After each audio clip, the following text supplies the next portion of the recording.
Chapter 22 safeguarding the marginalised. ये हम chapter करेंगे हम आज। Successive government have been promising to do away with past social and economic injustice and to eradicate inequality and discrimination.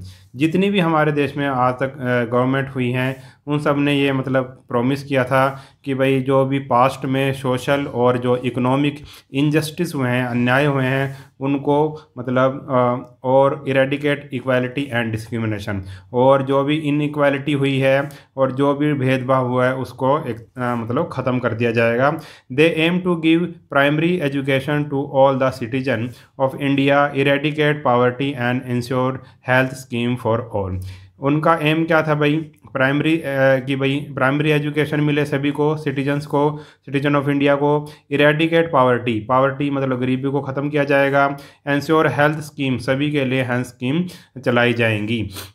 But even after more than 70 years an overwhelming majority of people in India are still backward socially, economically, educationally and politically। मगर आज़ादी के 70 साल के बाद भी जो हमारी majority of people हैं, अधिकतर जो हमारे देश के लोग हैं, वो अभी भी सोशली, इकोनॉमिकली और एजुकेशनली और पॉलिटिकली क्या है? बैकवर्ड हैं, अभी पिछड़े हुए हैं अभी तक।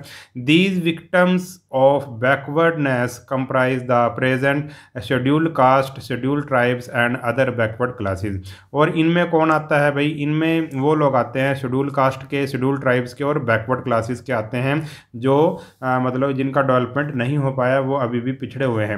Many minority group also suffer from backwardness. और दूसरे जो कई माइनॉरिटी ग्रुप भी हैं जो बैकवर्डनेस से दुखी हैं। These are the marginalised group in India. और इन्हीं ग्रुप्स को हम क्या बोलेंगे? मार्जिनलाइज्ड ग्रुप ऑफ इंडिया हम बोलेंगे कि ये क्या है? मार्जिनलाइज्ड ग्रुप हैं इंडिया के। पिछले चैप्टर में भी हमने इसके बारे में पढ़ा था, चैप्टर नंबर 21 में। तो इसने डेफिनेशन दे रखी है। Marginalisation means the social process of discriminating and isolating an individual or a group of lower or an outer age and treating them as inferior। Marginalisation का क्या मतलब हुआ कि ये एक ऐसा मतलब एक सोशल प्रोसेस है, एक सामाजिक प्रोसेस है, प्रक्रिया है, जिसमें क्या किया जाता है? भेदभाव किया जाता है और अलग थलग कर दिया जाता है कुछ किसी व्यक्ति को, या कोई ऐसा ग्रुप है कि कोई group to a lower or an outer edge and treating with as inferior. और उनको किसी व्यक्ति को या फिर किसी समाज को लगाओ या फिर ग्रुप को लगाओ, उनको उनके साथ भेदभाव किया जाता है, उनको अलग थलग कर दिया जाता है, ठीक है। और उनको क्या समझा जाता है? इन्फीरियर समझा जाता है। उनको ऐसे समझा जाता है कि ये घटिया लोग हैं, उनके साथ अच्छा व्यवहार नहीं किया जाता। इसी को ही हम मार्जिनलाइजेशन बोलेंगे। In most cases the deprivation leads to empowerment and unemployment. और इसके कारण क्या पैदा होता है भाई? ये जो भेदभाव किया जाता है, इसके कारण ये जो शोषण किया जाता है, इसके कारण क्या होता है भाई?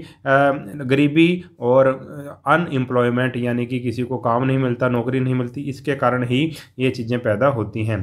It is unfortunate that in spite of ban by the Indian Constitution, discrimination on the basis of sex, religion, race, class or place of birth continues in one way or the other। और ये बड़े ही दुर्भाग्य की बात है कि भाई हमारे जो कॉन्स्टिट्यूशन ने इस पे बैन लगा रखा है मार्जिनलाइजेशन पे, फिर भी क्या किया जाता है? इंडिया में अभी भी सेक्स, रिलीजन, रेस, क्लास और प्लेस ऑफ बर्थ के आधार पर भेदभाव किया जाता है। Under the circumstances it is the duty of the state to take step in order to provide additional benefit to those classes who have lagged behind historically in terms of education, economy and employment due to exploitation and discrimination. अब क्या है भाई, it is the duty of the state, ये state सभी states की क्या है duty है, या इंडिया की ये मतलब सरकार की क्या है ड्यूटी है, सेंट्रल सरकार की, कि सभी को उनको एडिशनल बेनिफिट प्रोवाइड करवाए जो क्या रह गए हैं, पीछे रह गए हैं, लैग्ड बिहाइंड रह गए हैं एजुकेशन में, इकोनॉमी में, एम्प्लॉयमेंट में, जो पीछे रह गए हैं और जिनके साथ क्या हुआ है शोषण हुआ है और भेदभाव हुआ है, उन लोगों के लिए क्या किया जाए भाई, उनको कुछ एडिशनल बेनिफिट दिए जाएं।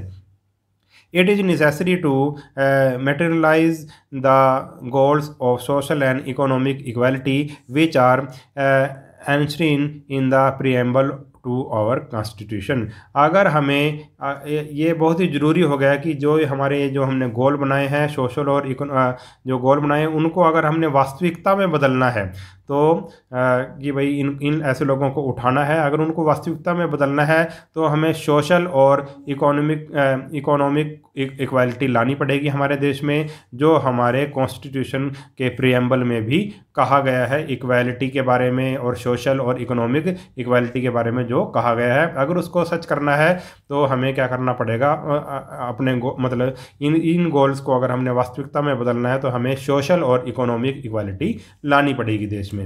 Late us now study some of the constitutional provision which safeguard the marginalised section of society. अब हम कुछ ऐसे कॉन्स्टिट्यूशनल प्रोविजन पढ़ेंगे जो कॉन्स्टिट्यूशन में कहे गए हैं और जो किसकी रक्षा के लिए भी सेफ गार्ड, जो रक्षा करते हैं किसकी, ऐसे लोगों की रक्षा करते हैं जो दबे कुचले और पिछड़े लोग हैं, उनकी मतलब ऐसे सेक्शन की वो रक्षा करते हैं। तो उसके बारे में हम पढ़ेंगे। सबसे पहले है कॉन्स्टिट्यूशनल प्रोविज़न। हमारे कॉन्स्टिट्यूशन में क्या प्रोविज़न किए गए हैं, तो सबसे पहले है भाई फंडामेंटल राइट्स। तो हमें फंडामेंटल राइट्स दिए हुए हैं, राइट टू इक्वालिटी। देखो सभी लोग हमारे कॉन्स्टिट्यूशन में कहा गया है कि सभी लोग बराबर हैं। तो our constitution lays down that there will be social equality and no person shall be discriminated on the basis of caste, colour, creed, sex, religion और लैंग्वेज। हमारे कॉन्स्टिट्यूशन में ये बात बिल्कुल साफ लिख दी गई है कि भाई जो हमें क्या भाई हमारे देश में क्या होगी, सोशल इक्वालिटी होगी और किसी के साथ भी भेदभाव नहीं किया जाएगा। किसके बेस पे, caste, colour, creed, sex, religion और लैंग्वेज के बेस पे किसी से भी भेदभाव नहीं किया जाएगा। The state can make special provision like protect discrimination. और जो स्टेट है वो भी एक स्पेशल प्रोविज़न बना सकता है, कैसे, जैसे लाइक एक बना रखा है जैसे कि प्रोटेक्टिव डिस्क्रिमिनेशन ये बना रखा है, स्पेशल लॉ भी बना सकता है। It also ensure equality of opportunity in matter of public employment and interest the state to make provision for the reservation of the appointment or post for backward classes. It also ensure equality, ये क्या करता है, ensure करता है कि equality हो, equality of opportunity, कि भाई सभी को बराबर अपॉर्चुनिटी मिले इन पब्लिक एम्प्लॉयमेंट, और पब्लिक जो भी एम्प्लॉयमेंट है नौकरियां वगैरह उसमें सबको बराबर का हक मिले। और the state to make provision for the reservation of the appointment or post of the backward class. और बैकवर्ड क्लास के लिए जो पोस्टें होती हैं या बैकवर्ड क्लास के लिए क्या हो, स्पेशल क्या हो, रिजर्वेशन हो उनके अपॉइंटमेंट में। The practice of untouchability has been abolished under the right to equality. और जो प्रैक्टिस ऑफ जो छुआछूत जो पहले हमारे देश में बहुत ज़्यादा होता था उसको राइट टू इक्वालिटी के अंडर ख़त्म कर दिया गया है। अब कोई भी हमारे देश में छुआछूत नहीं कर सकता। नेक्स्ट पॉइंट है protective discrimination means that the state can make special provision to protect the interest of the socially and economically backward classes. Protective discrimination का मतलब है कि जो स्टेट है वो स्पेशल प्रोविज़न बना सकता है, किसके लिए, किसको प्रोटेक्ट करने के लिए, सोशली और जो इकोनॉमिकली बैकवर्ड क्लासेस हैं उनको प्रोटेक्ट करने के लिए स्पेशल प्रोटेक्टिव डिस्क्रिमिनेशन बना सकता है law. The government can implement special schemes and measure so that they can get opportunity to occupy better socio-economic position at par with the person of other caste and forge new social relation with others irrespective of caste consideration. The government can implement special scheme, ये government कुछ ऐसी special scheme implement कर सकती है और ऐसे step उठा सकती है जिससे सभी को क्या मिले, अपॉर्चुनिटी मिले। ठीक है, सभी को क्या मिले, अपॉर्चुनिटी मिले कि वो एक बेटर सोशियो इकोनॉमिक पोजीशन अपनी पा सके जो दूसरी कास्ट को भी मिली है। तो बैकवर्ड क्लासेस के लिए, जो SC ST के लिए स्पेशल प्रोविज़न बनाए गए हैं ताकि वो समाज के इक्वल हो सके, समाज के दूसरी कास्ट के बराबर हो सके, उनका जो सोशल इकोनॉमिक पोजीशन उनकी सुधर सके। ठीक है। अनटचेबिलिटी में क्या है भाई, untouchability is an inhuman product of the caste system. ये कास्ट सिस्टम में, हमारे देश में पहले बहुत ज़्यादा कास्ट सिस्टम था, उसमें छुआछूत किया जाता था, और ये इनह्यूमन प्रोडक्ट है, ये मतलब कि इंसानियत के खिलाफ है। It is an anti social practice of touching a person of a certain caste. ये एक मतलब एंटी सोशल प्रैक्टिस थी कि भाई किसी को मतलब किसी पर्सन को छूना मतलब बेकार, इसमें माना जाता था कि अगर उसको छू लिया तो हम एक तरह से ठीक नहीं होगा किसी को भी छूना, मतलब किसी विशेष जाति को। ठीक है। But in reality it is form of social isolation of certain caste communities. मगर ये रियलिटी में क्या था भी, एक बहुत ही मतलब सोशल आइसोलेशन था, यानी कि कुछ ऐसी कास्ट को या कुछ ऐसी कम्युनिटी को एक तरह से समाज से अलग थलग कर दिया था छुआछूत की भावना के कारण। Dalit face certain provision from the dominant caste. जो डोमिनेंट कास्ट थी, यानी कि जो शक्तिशाली जो कास्ट थी, जिनके पास धन था, दौलत था, ठीक है, और उन्होंने दलित पर कई तरह की मनाही लगा रखी थी, प्रोविजन लगा रखी थी। They are prohibited from eating with dominant caste member, marrying out of their own caste, taking water from the wells controlled by higher caste और एंटरिंग इनटू देयर विलेजेस। कई देखो कई उनके ऊपर बैन लगा रखे थे, जैसे कि वो मतलब कि बड़ी कास्ट के साथ खाना नहीं खा सकते थे, शादी ब्याह नहीं कर सकते थे, और उनके कुएं वगैरह से पानी नहीं ले सकते थे। ठीक है, और उनको उनके गांव में जाने की भी मतलब एंट्री लेने की भी मनाही थी। तो ऐसी ऐसी हमारे देश में ऐसी ऐसी कुप्रथाएं पहले थी, छुआछूत की भावना थी। ठीक है, उसके खिलाफ भी हमारे जो राइट टू इक्वालिटी में ये कहा गया है कि ये बिल्कुल ही गलत है। दूसरा है भाई right against exploitation. The Constitution provide for abolition of trafficking in human being, beggar or forced labor, and ban on the employment of children below the age of 14 years in dangerous job like mines and factories. अब right अब हम मतलब ये है शोषण के विरुद्ध अधिकार, यानी कि अब हमारे जो कॉन्स्टिट्यूशन ने कहा है कि भाई अब कोई भी ह्यूमन ट्रैफिकिंग नहीं करेगा, यानी कि जो अब इसको ख़त्म कर दिया गया है ह्यूमन ट्रैफिकिंग को, यानी कि आदमियों को खरीद फरोख्त नहीं कर सकता, उनको बंधुआ मजदूर नहीं बना सकता, बेगार नहीं करवा सकता, फोर्स्ड लेबर नहीं करवा सकता उनसे, और बच्चों जो 14 साल के कम बच्चे हैं उनको भाई ख़तरनाक जॉब्स नहीं कराई जाएंगी, माइंस और फैक्ट्रीज़ में उनको काम नहीं कराया जा सकता। तो ये भी हमारे कुछ रूल बने हैं।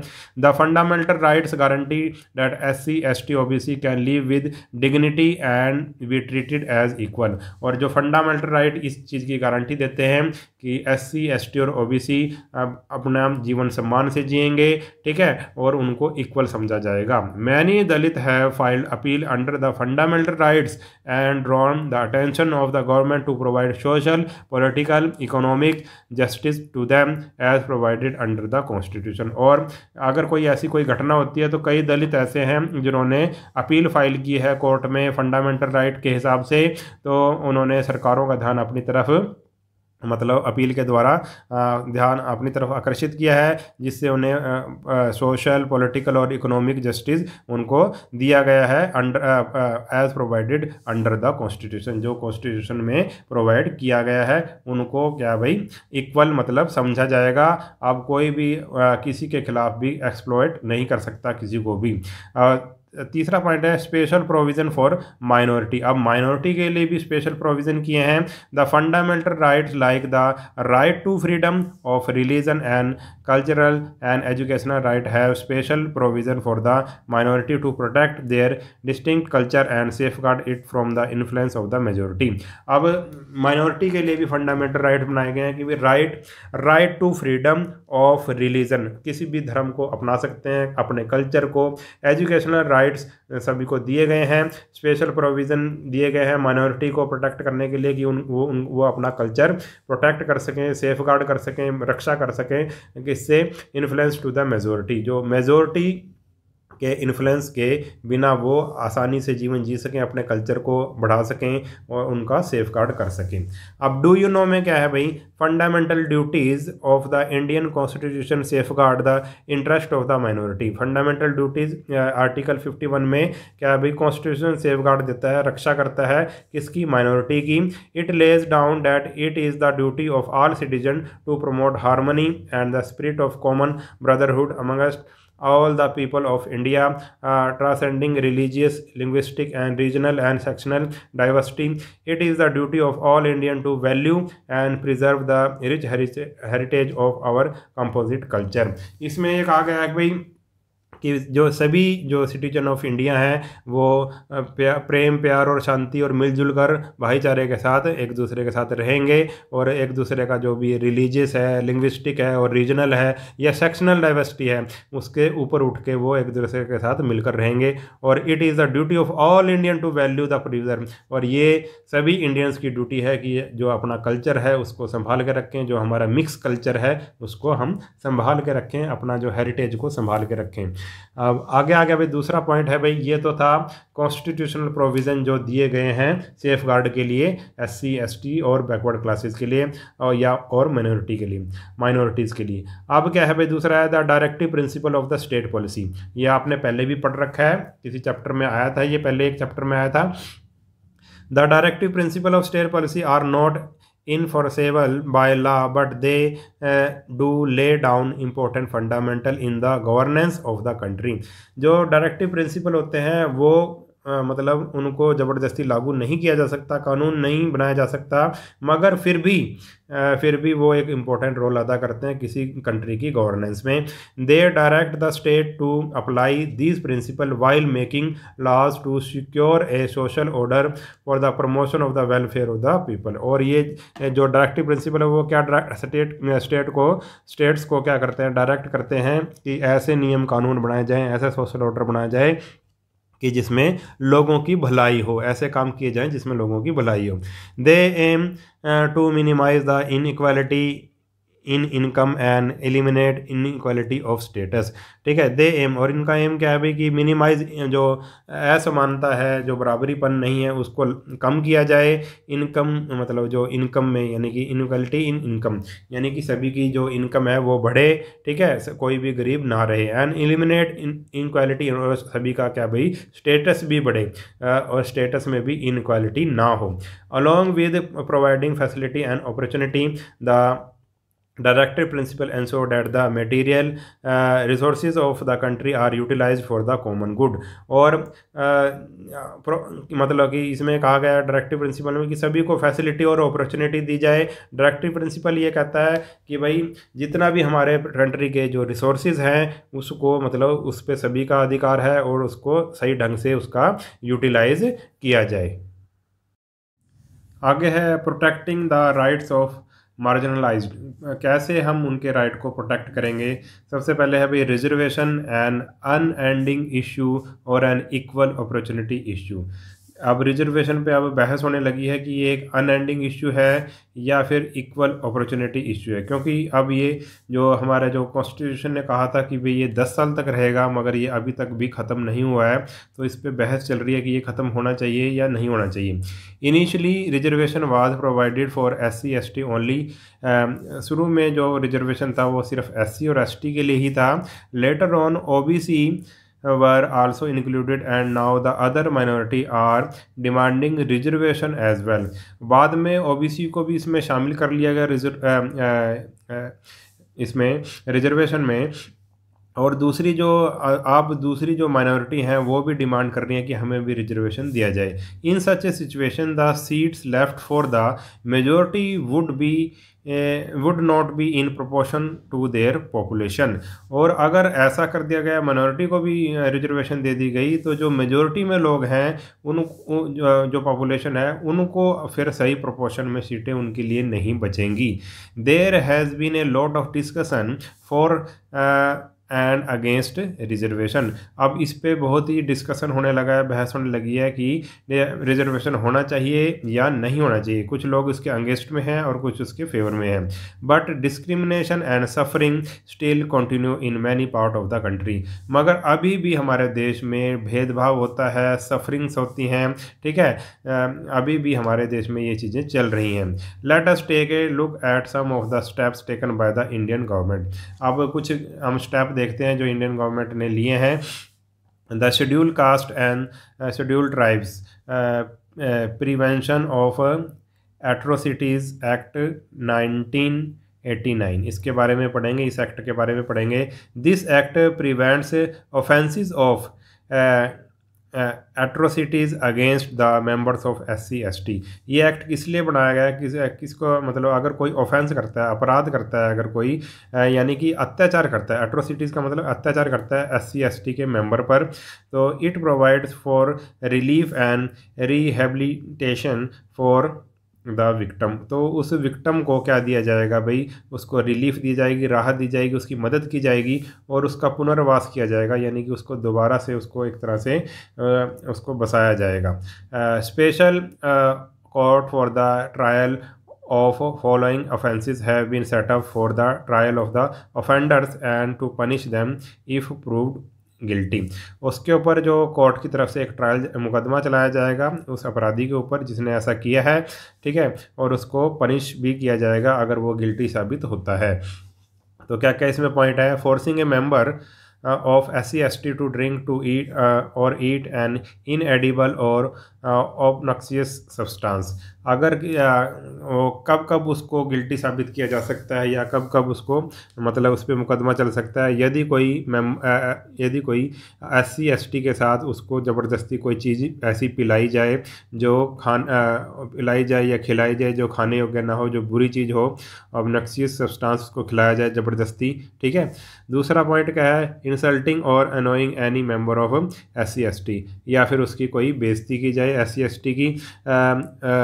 wrongfully disposing a member of SC ST from his land, अगर उसको ज़बरदस्ती गलत तरीके से उसकी जो ज़मीन से बाहर कर दिया जाए तो ऐसी स्थिति में मुकदमा हो सकता है। कंपेलिंग टू डू बेगार और बॉन्डेड लेबर, अगर उससे बेगार कराई जाए या फिर बंधुआ मजदूरी कराई जाए तब भी उस पर मुकदमा चल सकता है। Forcing anyone not to vote or vote for a particular candidate, किसी SC ST पे क्या किया जाए भाई, उसको ज़बरदस्ती उसको वोट देने से रोका जाए या फिर ऐसे कैंडिडेट के लिए वोट के लिए कहा जाए, ज़बरदस्ती वोट उससे डलवाई जाए, तब भी मुकदमा चल सकता है।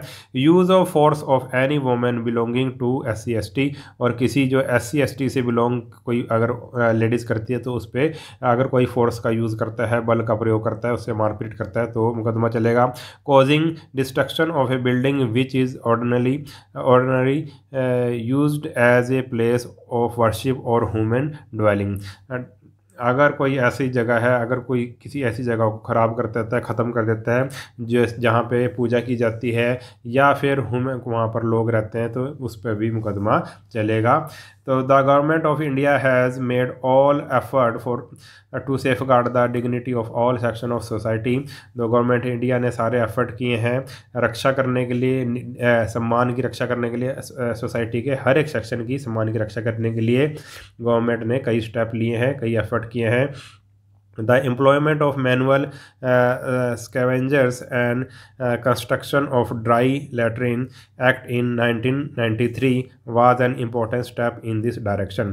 अब एक एक्ट और लाया गया 1993 में जो एम्प्लॉयमेंट ऑफ मैनुअल स्क्वेवेंजर। स्क्वेवेंजर क्या होता है, जो मतलब मैला ढोने वाले लोग होते हैं। देखो पहले क्या होता था, पहले जो फ्लैश वगैरह नहीं होती थी, तो ये लोग क्या करते थे भाई, घरों में जाके एक तरह से ये एम्प्लॉयमेंट थी, वो मैला ढोते थे, उनका गंद उठाकर कहीं और फेंकते थे। ठीक है, तो अब इस पर रोक लगा दी गई है कि भाई अब ये ऐसा काम कोई भी नहीं करेगा। और construction of dry latrine. Dry latrine का मतलब होता है, जैसे हम लैट्रिन वगैरह जाते हैं तो मतलब जो बिना फ्लश की लैट्रिन थी, यानी कि ये जो लोग मतलब जो मल वगैरह उठाते थे, अब उस पर रोक लगा दी जाएगी। अब जो भी लैट्रिन होगी अब फ्लैश वाली लैट्रिन होगी। ठीक है, this law prohibits the employment of manual scavengers as well as the construction of dry latrine.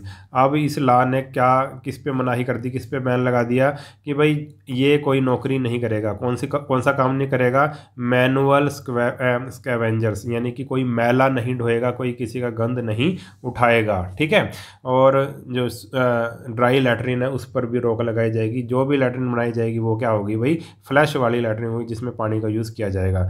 सफाई कर्मचारीज filed A PIL in 2003 to get the manual scavenging ban from railway also। और एक सफाई कर्मचारी ने PIL डाली थी, जिसके बारे में आपने पहले चैप्टर में पढ़ा था कि PIL क्या होती है।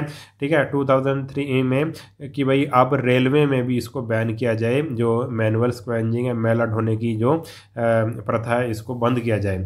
Also it is violated there fundamental right against exploitation and discrimination. क्योंकि ये जो मैला ढोना है वो क्या है, फंडामेंटल राइट के विरुद्ध है, उसको वायलेट कर रहा है उसके, यानी कि ये क्या है, एक तरह का एक्सप्लॉयटेशन और डिस्क्रिमिनेशन है, भेदभाव है। ठीक है, अब आ गया भाई, do you know a manual scavenger is person who removes human waste or excreta using brooms, tin plates and basket from dry latrines and carry it on the head to disposal ground some distance away। अब manual scavenger क्या होता है, जो आदमी मैला ढोता है उसको, ऐसे पर्सन को, मैला ढोने वाले को कहते हैं कि भाई जो आदमी मल मूत्र करता है उसको वो झाड़ू से, टीन प्लेट से या बास्केट वगैरह से उठाता है, अपने सिर पे रखता है टोकरा, और कहीं और पे इसको डिस्पोज कर देता है। This low paid job is mainly done by Dalit women who are expose to subhuman condition of work and face serious health hazard like infection of eyes, skin, respiratory and gastrointestinal system etc. Unfortunately the system still prevails in many part of the country। अब ये जो काम है, मैला ढोने का काम है, मैनुअल स्क्वेंजर्स, ये अधिकतर दलित महिलाएं करती थी। और ये मतलब कि इनके मतलब इसके कारण इनके कई स्वास्थ्य जो इनकी हानियाँ हुई, यानी कि इन्हें स्वास्थ्य पर इनका खतरा था, उन्हें कई बीमारियां हो जाती थी, जैसे कि आइज़ की, स्किन की, रेस्पिरेटरी प्रॉब्लम हो जाती थी। ठीक है, और गैस्ट्रो इंटेस्टिनल की प्रॉब्लम हो जाती थी। इस तरह की प्रॉब्लम उन्हें, बीमारियां हो जाती थी मैला ढोने के कारण। और अनफॉर्चुनेटली हमारे देश में अभी भी ऐसी कई जगहें हैं जहां पर ऐसी प्रथा अभी भी है, मैला अभी भी ढोया जाता है।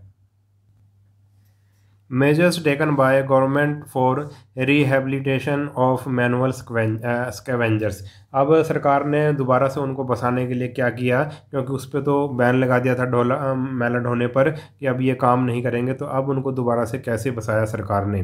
तो सेल्फ एम्प्लॉयमेंट स्कीम चलाई for rehabilitation for manual scavengers SRMS scheme का नाम दिया गया। After the enactment of provision of employment as manual scavengers and their rehabilitation act 2013 SRMS was revised. ये इसको दोबारा से रिवाइज किया गया जब मैला ढोने की प्रथा को बंद कर दिया गया, तो इसको दोबारा से रिवाइज किया गया।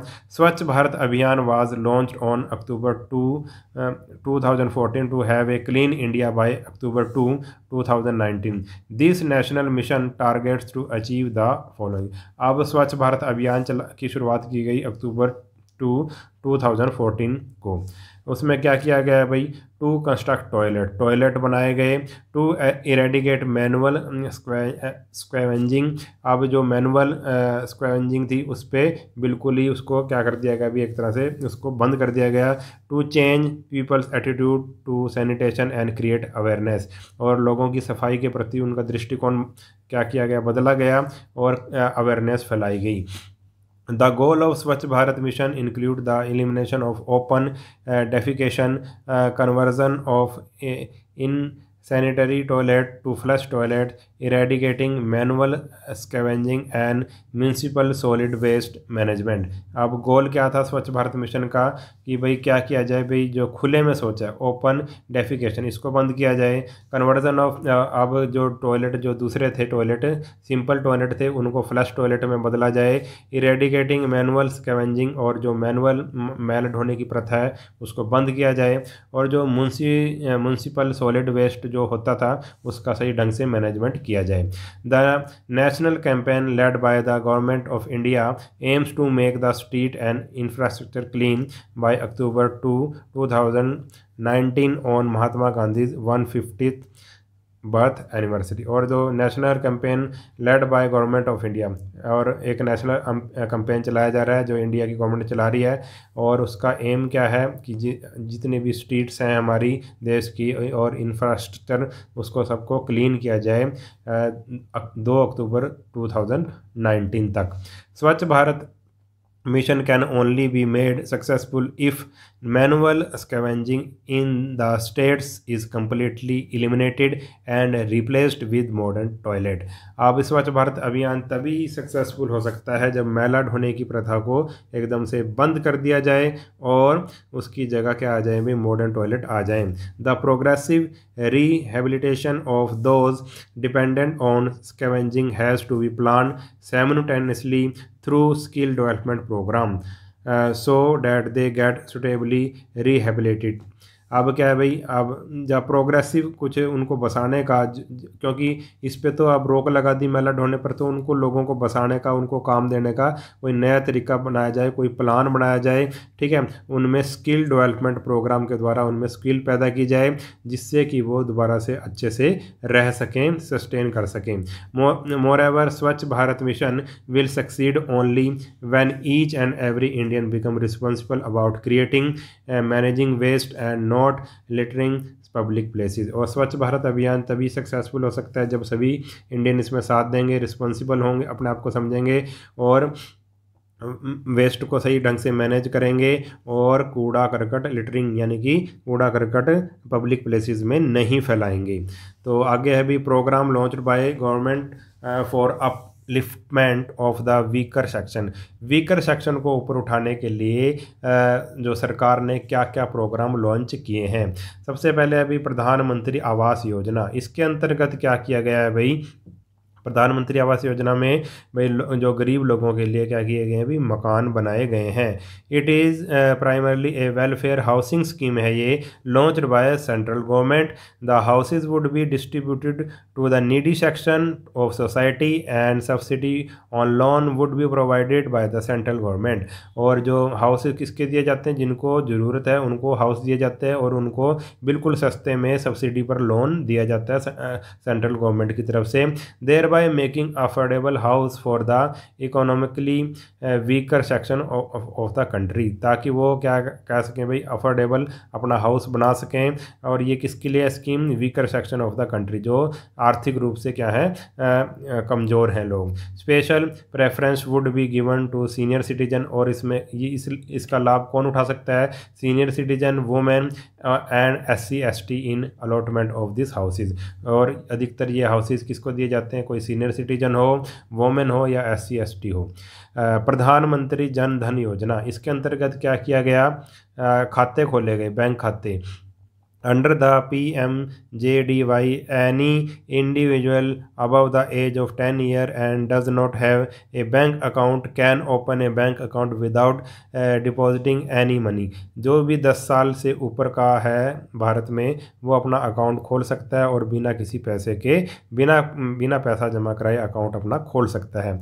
The scheme targeted the people living below poverty lines but is beneficial to everyone who does not have a bank account. और ये स्कीम किस पे टारगेट करके बनाई गई थी? जो लोग हमारे देश में गरीबी रेखा से नीचे हैं, बिलो पॉवर्टी लाइन है, मगर ये सभी को ही फ़ायदा मतलब ये जो सभी के लिए बेनिफिशियल हुई ये प्रधानमंत्री जन धन योजना, जिसके पास बैंक का खाता नहीं था। Stand up India scheme. Stand up India scheme में क्या है? The scheme aims to promote entrepreneurship among SC ST and women. ये एंटरप्रेन्योरशिप, इसका मतलब होता है कि अपने आप ही कोई अपना खुद का काम शुरू करना।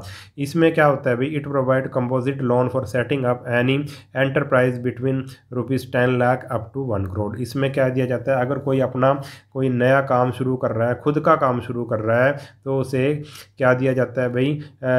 10 लाख से लेके 1 करोड़ तक का लोन सस्ते दामों पर उसको दिया जाता है सरकार की तरफ से। अगली योजना है प्रधानमंत्री Garib Kalyan Yojana. Under this income declaration scheme the government would mobilize the money for utilizing and meeting the welfare needs of the poor population. इस स्कीम के अंतर्गत क्या किया जाता है भाई? जो वेलफेयर किया जाता है, भलाई की जाती है, जिसकी ज़रूरत है पुअर पॉपुलेशन के लिए पैसा लगाया जाता है। इस स्कीम में गरीबों को पैसा दिया जाता है। सुकन्या समृद्धि योजना, इसमें क्या होता है? It Lay's special emphasis on financial empowerment of the girl child. ये गर्ल चाइल्ड के लिए बनाया गया है। Through this scheme the parent of any girl, जो इस स्कीम में अगर कोई मतलब लड़की के माता पिता क्या कर सकते हैं? अगर वो 10 साल से छोटी है तो उसका एक सेविंग अकाउंट खोल दिया जाता है और उसको कब तक चलाया जाता है? 21 साल तक चलाया जाता है। आफ्टर द दे कैन, उसके बाद वो मनी निकाल सकते हैं, उसमें पैसे भरने होते हैं थोड़े थोड़े करके, ठीक है। और उस पैसे को वो 21 साल के बाद निकाल सकते हैं, जब वो 21 साल की हो जाए लड़की, और उस पैसे का यूज़ मैरिज में और हायर एजुकेशन में उसके लिए कर सकते हैं। The scheme offer a high rate of return even much higher than PPF public provident fund. और इस स्कीम में जो पैसा जमा कराते हैं लोग, उनको बहुत ज़्यादा रिटर्न मिलता है, यानी कि बहुत ज़्यादा एक तरह से इंटरेस्ट मिलता है, और सबसे ज़्यादा इंटरेस्ट मिलता है PPF से भी ज़्यादा इंटरेस्ट मिलता है। ये भी एक योजना है पब्लिक प्रोविडेंट फंड, क्योंकि जो भी हम बैंक में या डाक में पैसे जमा कराते हैं उसमें हमें कुछ इंटरेस्ट मिलता है, और सुकन्या समृद्धि योजना में अगर जमा कराएं तो सबसे ज़्यादा इंटरेस्ट इसी में ही मिलता है। प्रधानमंत्री सुरक्षा बीमा योजना, इसमें क्या है? इसमें बीमा खोला जाता है लोगों का। This scheme provide social security to the people. A large number of population in India live in rural areas and this people do not have access to the insurance scheme. PMSBY is an initiative to cater to such section of our population so that they can enjoy the insurance benefit at minimum contribution। ये scheme उनके लिए खोली गई है जो लोग गांव वगैरह रूरल एरिया में रहते हैं और जिनके पास क्या भी कोई इंश्योरेंस स्कीम नहीं है, ठीक है। तो इस स्कीम के द्वारा लोगों को इंश्योरेंस दिया जाता है और वो बहुत ही मिनिमम कंट्रीब्यूशन लोग करते हैं और उनको इंश्योरेंस का बेनिफिट मिल जाता है। नेक्स्ट है people aspiration and our national goal. People की क्या एस्पिरेशन है? हमारे देश के लोग क्या चाहते हैं और हमारे गोल क्या है? National goal. India has captured the imagination of the world. अब सारी दुनिया का ध्यान किसकी तरफ है भाई? इंडिया की तरफ ही है, इंडिया की तरफ ही सभी देख रहे हैं। There is a definite possibility that India can become a prosperous nation if we get rid of poverty, ignorance and disease.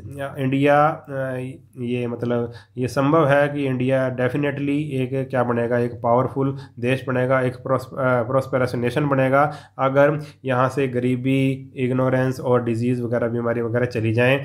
Our growth process should be more inclusive to ensure that the marginalized and the weaker section benefit from economic growth। और हमारा जो growth का process है वो ऐसा होना चाहिए, वो इंक्लूसिव होना चाहिए। यानी इंक्लूसिव का मतलब है जितनी भी डेवलपमेंट देश में होती है उसका सभी को फ़ायदा होना चाहिए, ठीक है। मार्जिनलाइज जो सेक्शन है उनको भी फ़ायदा होना चाहिए, जो वीकर सेक्शन है हमारे देश के सभी को बेनिफिट होना चाहिए। They should ensure the improvement of social infrastructure particularly in field of health and education. और हमें क्या हमें श्योर करना चाहिए कि इम्प्रूवमेंट ऑफ सोशल इंफ्रास्ट्रक्चर क्या हो? इम्प्रूव हो। और पर्टिकुलर किस चीज़ में इम्प्रूवमेंट हमें चाहिए ज़्यादा? हेल्थ और एजुकेशन के फील्ड में सबसे ज़्यादा इम्प्रूवमेंट हमें चाहिए। The important challenges we face today are the unevenness of our growth processes and the inequality that remain in our social institution। अब हमारा चैलेंज क्या है, हमारा सबसे बड़ा कि अनइवन ग्रोथ है हमारी, कभी ज़्यादा हो जाती है, कभी कम हो जाती है, ठीक है, ऐसा प्रोसेस है। और इनइक्वालिटी है किसमें, सोशल इंस्टीट्यूशन में बराबरी का दर्जा सभी को नहीं है।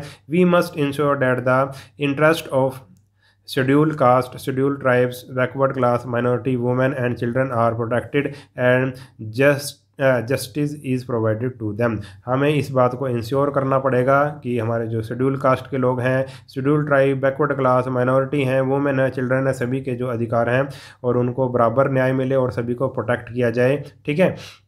The continuing crimes against weaker section, women and children are a matter of disgrace in civilized society that has emerged as a leader in science and technology। और जो जो ये क्राइम जो बढ़ रहा है वीकर सेक्शन के खिलाफ, वुमेन के खिलाफ और चिल्ड्रन के खिलाफ, ये हमारे मतलब एक मैटर ऑफ डिस्ग्रेस है, एक बुरी बात है ये, ठीक है, ये हमारे लिए अपमान की बात है हमारी सिविलाइज सोसाइटी के लिए। That has emerge as a leader in science and technology, जो सोसाइटी एक साइंस और टेक्नोलॉजी में लीडर के तौर पर उभरी है। तो ये लेसन हो गया हमारा कंप्लीट। अगर वीडियो आपको अच्छा लगा है तो चैनल को सब्सक्राइब कर लेना और वीडियो को अपने सभी दोस्तों के साथ शेयर जरूर कर देना। मिलते हैं नेक्स्ट वीडियो में, तब तक के लिए नमस्कार।